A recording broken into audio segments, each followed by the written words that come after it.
સાબરકાંઠા જિલ્લાના પ્રાંતિજ સહિત તાલુકામાં વડ સાવિત્રી વ્રત નિમિત્તે પરિણીતાઓએ વડનું પૂજન અર્ચન કરી પતિના દીર્ઘાયુ માટે પ્રાર્થના કરી હતી અને સવારથી જ પરિણીતાઓ પૂજા અર્ચના માટે ઉમટી પડી હતી। સૌભાગ્યવતી સ્ત્રીઓ દ્વારા વડ સાવિત્રી પૂનમનું વ્રત ઉજવે છે। વડ સાવિત્રી વ્રત પૂજા વિધિ ભારતીય નારીની પતિ ભક્તિનું પ્રતીક એટલે વડ પૂર્ણિમાનું વ્રત।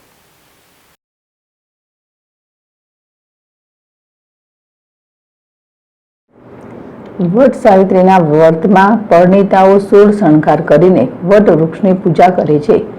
સૌભાગ્યવતી રહેવા અને પુત્ર પ્રાપ્તિ માટે આ વ્રત ખૂબ જ ખાસ મહત્વ ધરાવે છે।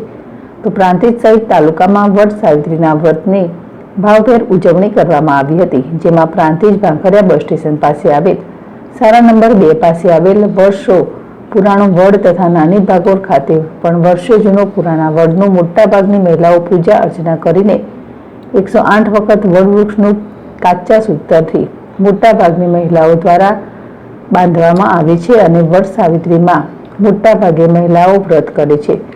વટવૃક્ષની અખંડ સૌભાગ્યવતી મહિલાઓ પૂજા વિધિ કરી રહ્યા છે। આમ તો મહિલાઓ પોતાના પતિના આયુષ્ય વધે સાથે પુત્ર પ્રાપ્તિ માટે વ્રત કરવામાં આવે છે। હિન્દુ ધર્મમાં આ વ્રતનું ખૂબ જ મહત્વ રહેલું છે। પૌરાણિક માન્યતા અનુસાર દિવસે સાવિત્રીની તેના પતિ સત્યવાનને યમરાજ પાસેથી છીનવીને લાવ્યા હતા।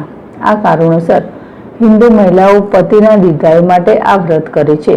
વટવૃક્ષની પૂજા કરવાથી બ્રહ્મા, વિષ્ણુ અને મહેશના આશીર્વાદ મળી રહ્યા છે। વટ સાવિત્રીનું વ્રત સૌભાગ્ય આપનારું, પતિના દીર્ઘાયુષ્યનું કામના કરનારું વ્રત છે।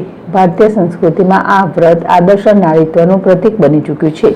આમ તો વ્રતની તિથિને લઈને લોકોના ભિન્ન ભિન્ન મત છે, પણ સામાન્ય રીતે આ વ્રત જ્યેષ્ઠ માસના શુક્લ પક્ષની પૂર્ણિમાના દિવસે કરવામાં આવે છે। વડ સાવિત્રી વ્રતમાં વડ અને સાવિત્રી બંનેનું વિશેષ મહત્વ છે।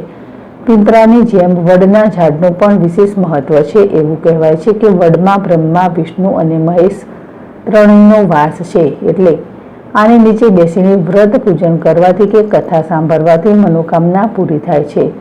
વડવૃક્ષનું પૂજન અને સાવિત્રી સત્યવાનની કથાનું સ્મરણ કરવાના વિધાનના કારણે આ વ્રત વડ સાવિત્રીના નામથી પ્રસિદ્ધ થયું।